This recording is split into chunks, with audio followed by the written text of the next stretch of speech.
30% reduction on net income investment value. Second, accelerated amortization. Third, income tax of the dividend paid to the foreign investor for 10% or lower tariff according to the agreement that on the double taxation avoidance. Four, compensation for the loss that is more than 5 years but less than 10 years with certain conditions. Ladies and gentlemen, to enhance and deepen industrial structure of the government of Indonesia has proposed some industrial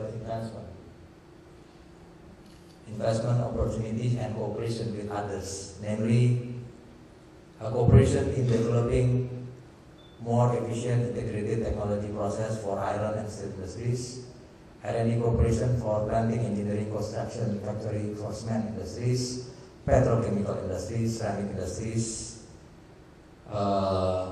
electrical machinery industries, machine tool industries, cooperation in developing nanofiber and high quality textile, footwear industries, palm oil industries, rubber product industries, and cacao industries is one of the priority now for the government need to be developed. Coconut industries, coffee, sugar, tobacco, and so on. To conclude this presentation, I would like to reiterate that the prospect for investment in the industrial sector in Indonesia is very promising. In order to take this advantage, we invite FDI to take a part playing more roles and make Indonesia as production base of industrial products. Lastly, I hope that the business forum today will give a broad picture regarding Indonesia Industrial Development Plan and hope it will draw your attention to invest in Indonesia, especially into priority industrial sector that will be create business opportunity to the benefit of our country in the future. Thank you. Wassalamualaikum warahmatullahi wabarakatuh. Thank you, Mr. Hendriato. Actually, in the last word, he mentioned that there are plenty of opportunity and promising to doing business in these, especially in the industry sectors. Just name it, and any sector of industries can be developed to do business in Indonesia. Well, now I'm going to invite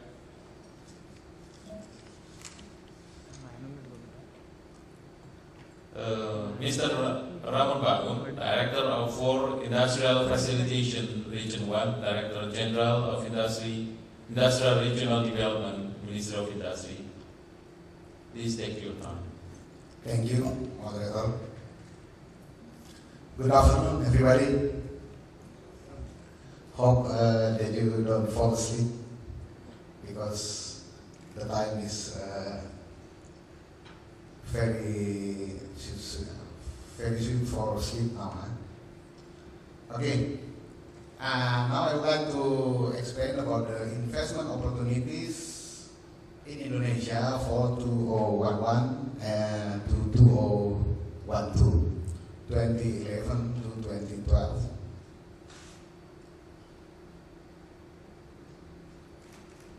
So this is the potential of Indonesian natural resources. So Indonesia is a rich country with natural resources, both renewable, like agriculture products, and also non-renewable. But if you can see here, there is a natural gas, and thermal coal. It is a low-calorie coal. Geothermal, palm oil, cacao, tin, nickel, and bauxite. So, like cacao, we are the second biggest producer in the world, and tin, the second biggest producer in the world also. Nickel, owner of 12% of world reserves, or 4 biggest in the world. So, but this is not, the most important thing. The most important thing is our policy in the future. So, our policy, the wealth of natural resources should be managed as optimal as possible with the understanding the tendency to export the form or raw material must be converted to processed material, which has a higher value added.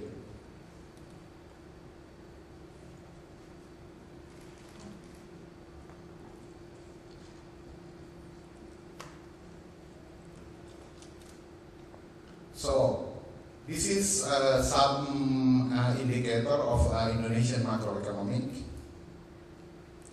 So, let's see in the last column in 2030.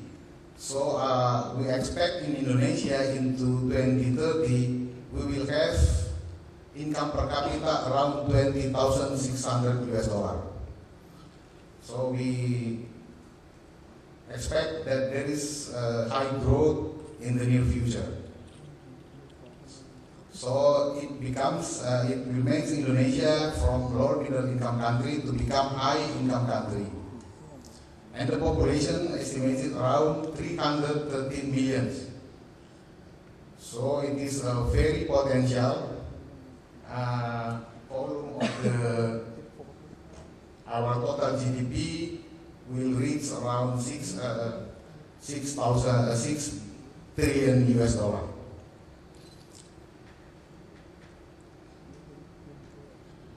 So our strategy to economic transformation in Indonesia, the main strategy is to develop Indonesian economic corridor, and strengthen national connectivity and accelerate national science, knowledge, and technology performance. And this is our Indonesian economic corridor development. The first is in Sumatra, and then the second is in Java. The third is Kalimantan. Fourth is Sulawesi. The fifth is here, Nusa Tenggara, and then the last is Maluku and Papua.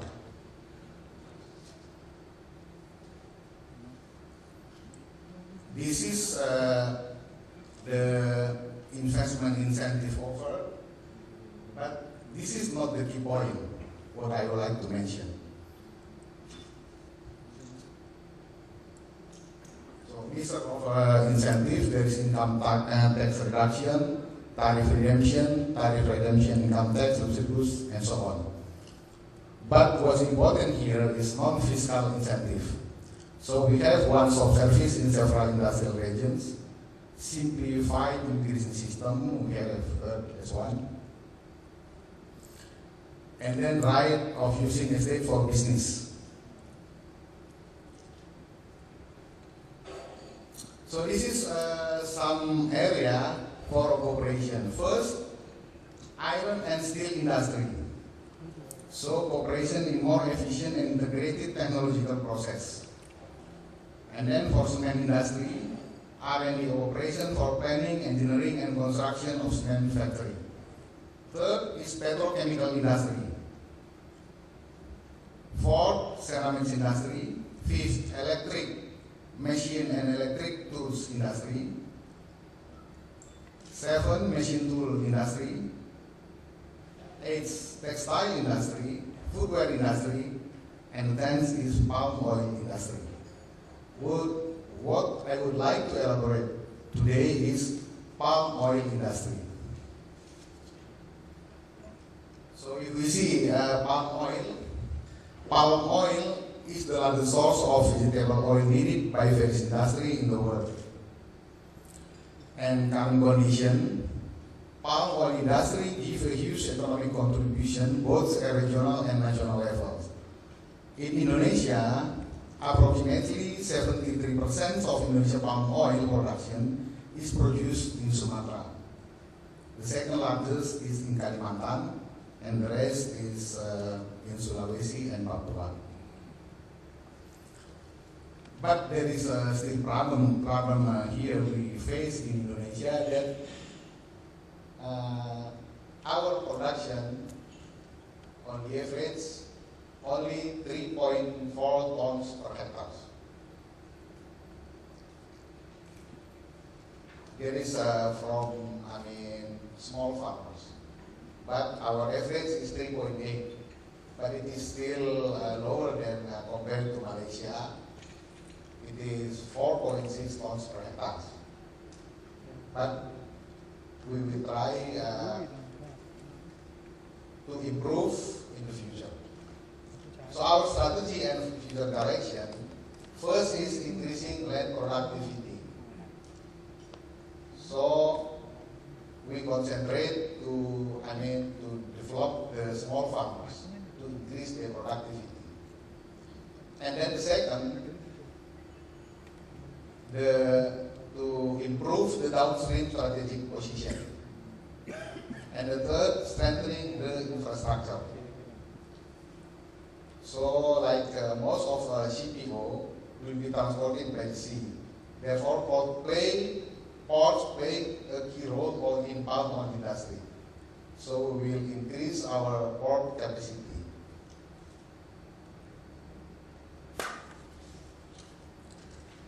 So the growth enabler, first, establishment of industrial board.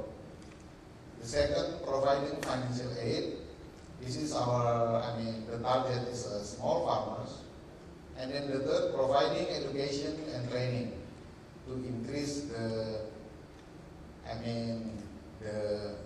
human capital, the quality of human capital. Fourth, encourage the establishment of integrated industrial cluster. We will do that in several clusters. Fifth is strengthening regulatory and planning. So to make this possible, we need some infrastructures. This is the commitment of the government. Infrastructure needs will be fulfilled by the government. The first is increasing the capacity of major ports, like here Dumai. We have also another one, Kuala Tanjung. And then the second, palm railway that connects directly to the port. Third, good road access is needed from the plantation to the mill. And then the fourth, byproduct of palm oil can be used as an energy source so that energy needs are not urgent for the palm oil industry. Fifth, clean water and wastewater treatment support.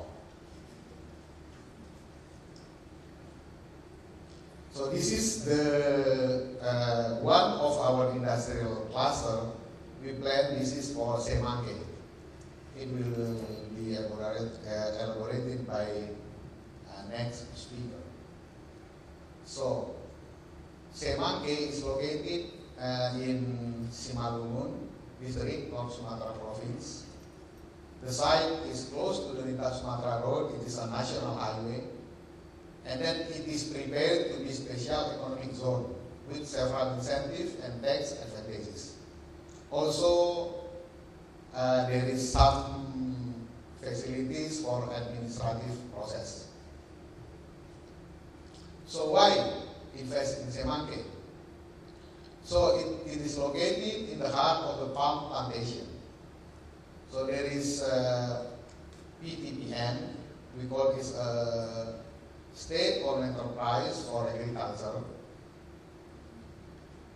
So palm oil means 165 tons fresh fruit bunch per hour. So it is almost 1/4 of this one to be palm oil CPO. And then next to the PTPN 3, there is PTPN 4. Palm oil means with 300 tons fresh fruit bunch per hour. And then some private company around also 104 tons fresh fruit bunch per hour. And then in Semangke, it is planned to construct an integrated all palm oil based industry like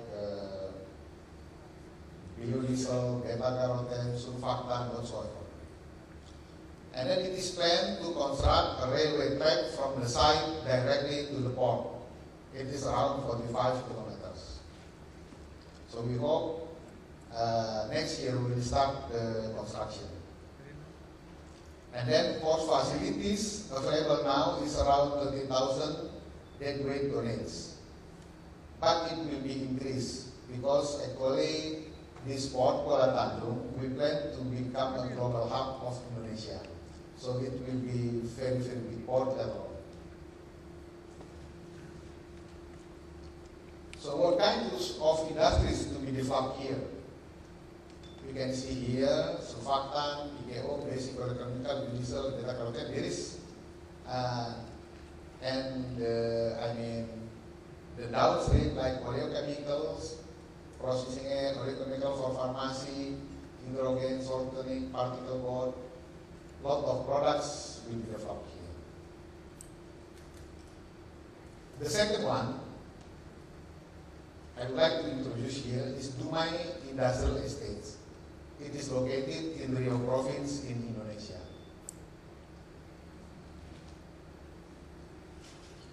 This is the site.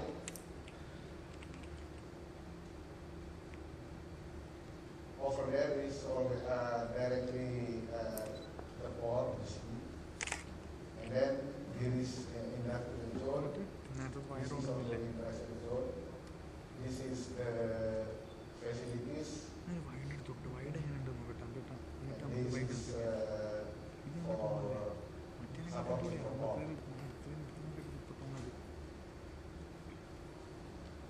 So the milestone of Dumai Industrial Estate, it is starting from 2001.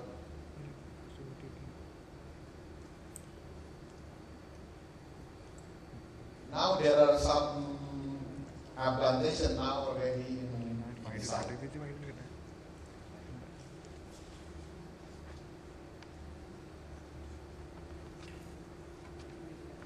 Okay, thank you.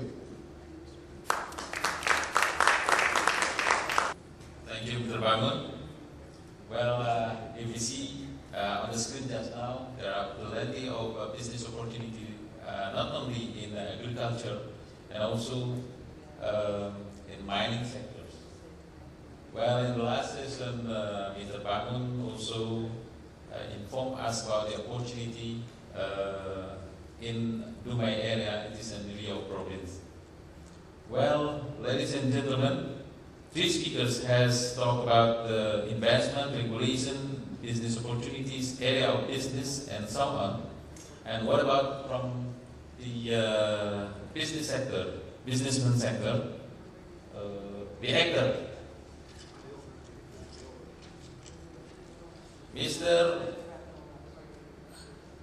Amri Sirga, President Director of State-Owned Plantation Company 3 in North Sumatra, is going to describe an investment opportunity, especially in palm oil in Sumatra.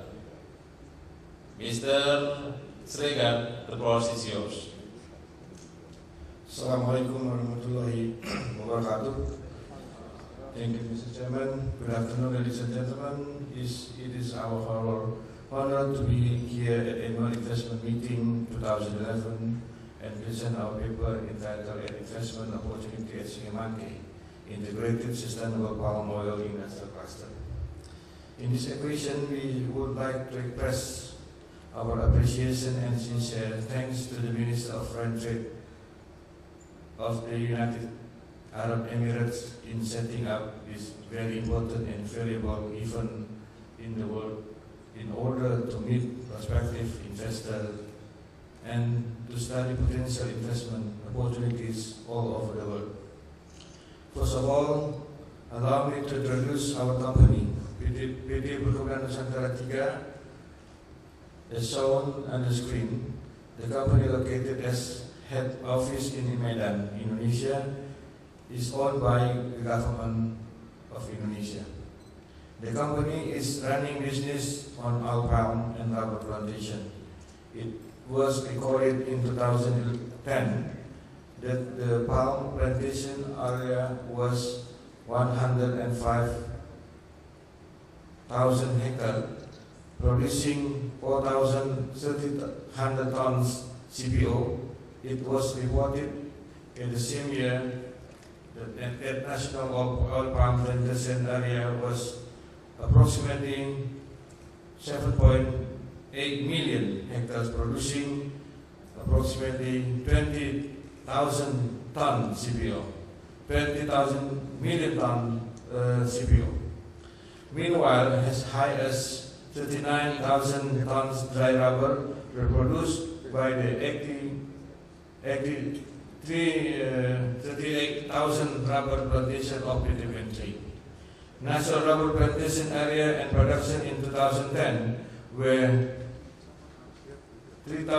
approximately 3.5 billion hectares and approximately 2.7 million tons dry rubber respectively. In terms of the marketing, of 15% of ECPO production was exported in 2010 and the others 15% was consumed by locally. It was a bit different in marketing of rubber. The proportion of local consumption was higher than of the export. Based on the marketing performance, revenue PT in 2010 is 500,000 billion US dollar have been obtained, resulting to have a profit as high as 127 million US dollar. Increase in productivity and efficiency and also improve in environment quality are our strategy of effort in order to strengthen our performance in upstream industry. Having established this industry, PT will soon enter downstream industry based on oil palm in commodity. It is realized that downstream industry is hyper-competitive industry. Therefore, the industry to be developed should have a high competitiveness.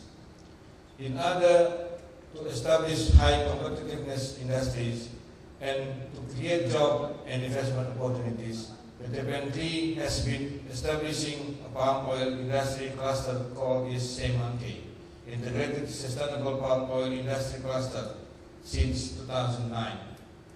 There are several advantages of the cluster, namely nearby the palm oil mills, deep water port, town center, and good roads. It also located a geostrategic location between Europe and Asia continents.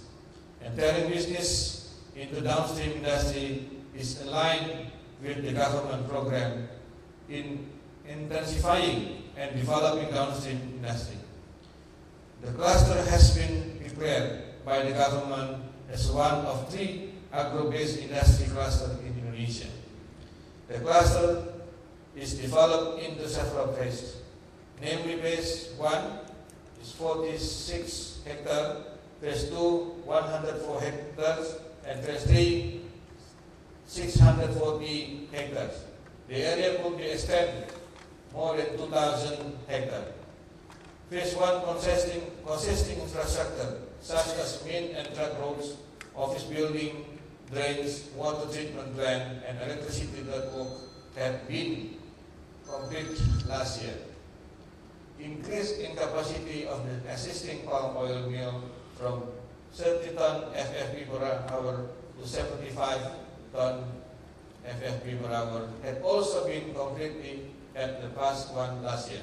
According to the schedule, sometime in September this year, an oil palm biomass fuel power plant of 2 times 3.5 megawatt and kernel crushing plant of 400 ton kernel per day will also be completed. In parallel with establishing the cluster, PT is planning to develop 3 palm oil-based downstream industry starting this year. The industry will be accredited at the cluster. It is due to no experience at all in running business on palm oil downstream industry. PT is pleased to invite prospective investors to establish and run the industry. The proportion of equity of share could be negotiated. The industry to be established this year are 1. An integrated industry of biodiesel with beta-carotene and surfactant.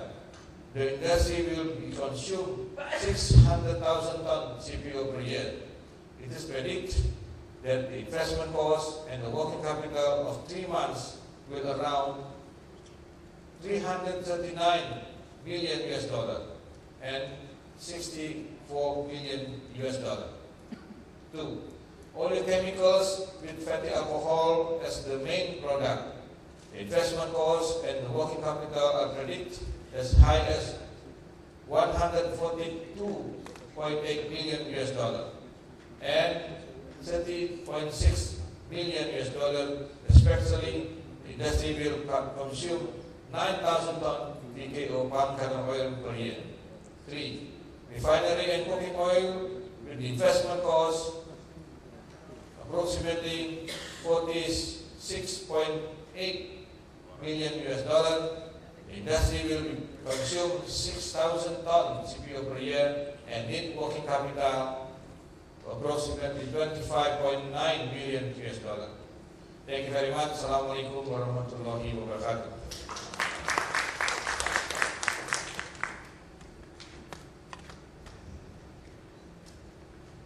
Thank you, Mr. Army. Mr. Amri, sorry. Well, now it is time to have question and answer. Maybe any of you want to raise the question concerning the business opportunity, especially the investment in Indonesia and any sectors. Yes, Mr. Aziz. Thank you very much, Chairman.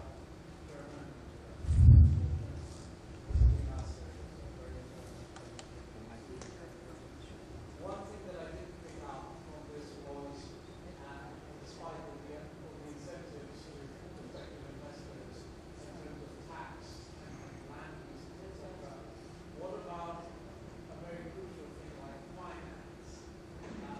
How easy is it, what are the incentives, how does the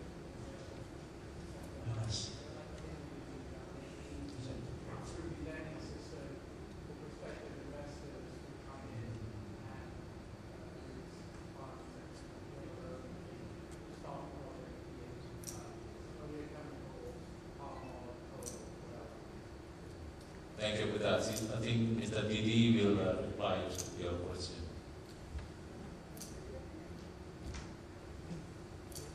Thanks a lot for your response, and I think this is a very important problem of the financial aspect. And I should say that unfortunately, that our banking system and financial sport in Indonesia is not quite as in high spirit, let me say that, on the sport as well. So most of the FDI that are coming into Indonesia are with their own money.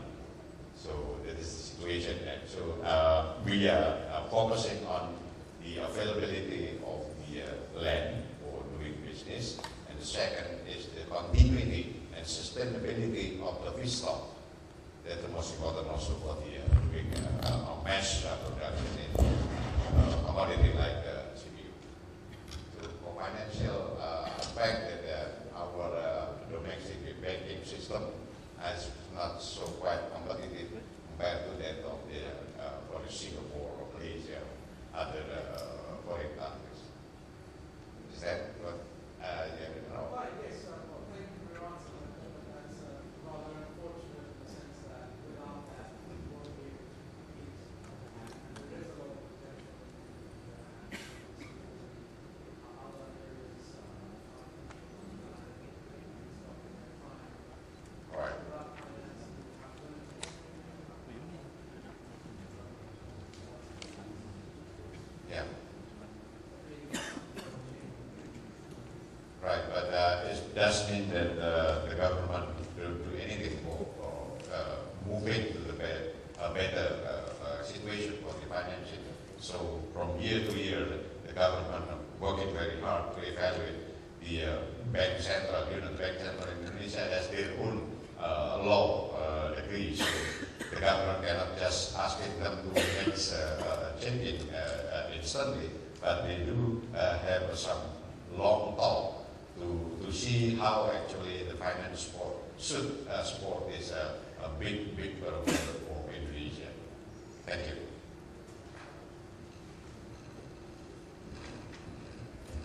Yes, I have been reminded because of time constraint.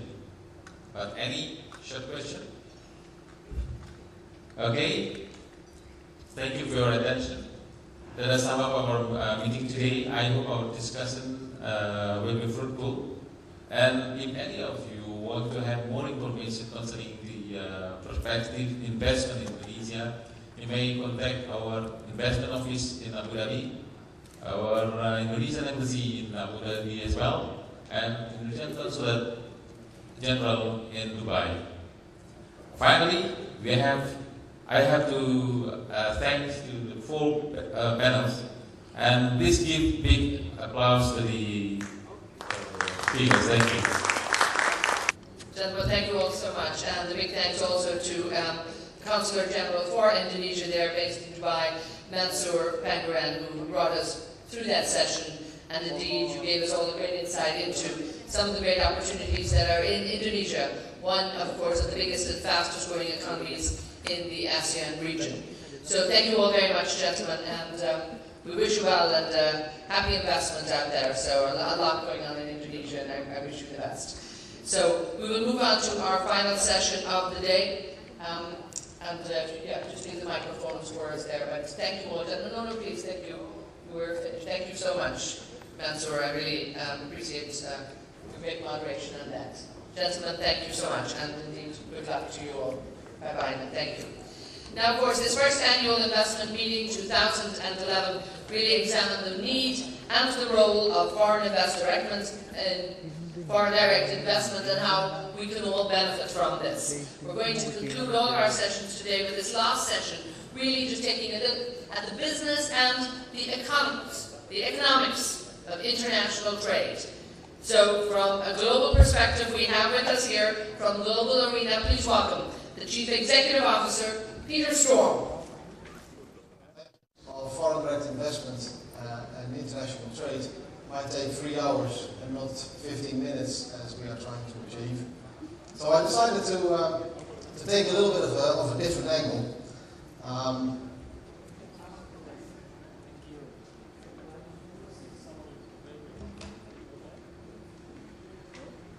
And I'd like to start with a question. And the question is, do you believe in love at first sight? Maybe it has never happened to you. But I think the real question for this event and for this afternoon, or for the next 15 minutes, is has it ever happened to you as an investor or as a business executive when you are trying to promote your economy or your business environment? And we know, and I'm sure that you know, that both in life and in business, you can spend a lot of time and money finding out what the perfect investment opportunity is, or what the perfect investor is for your business environment. That's what we're going to try to figure out in the next 15 minutes. Now, it's good to know that in life, as I saw in the exhibition center, there are good alternatives if you cannot rely